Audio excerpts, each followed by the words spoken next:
யாராவது ஒரு பாம்பை பிடிச்சி உங்க கையில கொடுத்தா நீங்க என்ன செய்வீங்க? ஐயோ சீ வேண்டான்னு அதை உதறி போடுவீங்கல்ல. அதே மாதிரி அடுத்தவன் காசு பணம்னாலும் சரி, லஞ்ச பணமா இருந்தாலும் சரி, சீனு உதறி போடணுமா. உங்களால யாரும் ஒரு சொட்டு கண்ணீர் கூட வடிக்க கூடாது. அந்த கண்ணீர் கடவுளுக்கு முன்னாடி போய் நிக்குமா. கடவுள் அந்த கண்ணீருக்கு நியாயம் செய்யாம விட மாட்டாரு. உங்களால ஒரு மனுஷன் ஒரு சொட்டு ரத்தம் சிந்தினாலும் போதுங்க, அல்லது அதுக்கு நீங்க காரணமா இருந்தாலும் சரிங்க, அந்த ஒரு சொட்டு ரத்தம் கடவுளை நோக்கி கூப்பிடுவாங்க. கடவுள் அதுக்கு நீதி செய்யாம விட மாட்டாருங்க.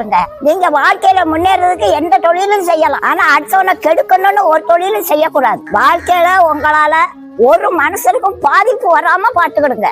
இதுல எல்லாம் நீங்க கரெக்டா இருந்தா போதுங்க. அதுக்குண்டான ஆசீர்வாதத்தை பாட்டி சொல்றேன். நீங்க பெரிய பெரிய மனுஷங்களோட சிநேகமா இருப்பீங்களாம், ராஜாக்களோட சமமா நீங்க உட்கார்ந்து இருப்பீங்களாம், ராஜாவோட சேர்ந்து சாப்பிடுற பாக்கியத்தையும் கடவுள் உங்களுக்கு தருவாராம். அது மட்டும் இல்லங்க, பூமி அதிர்ச்சி வந்து ஊரே அழிஞ்சாலும் உங்க வீடு கம்பீரமா நிக்குமாங்க.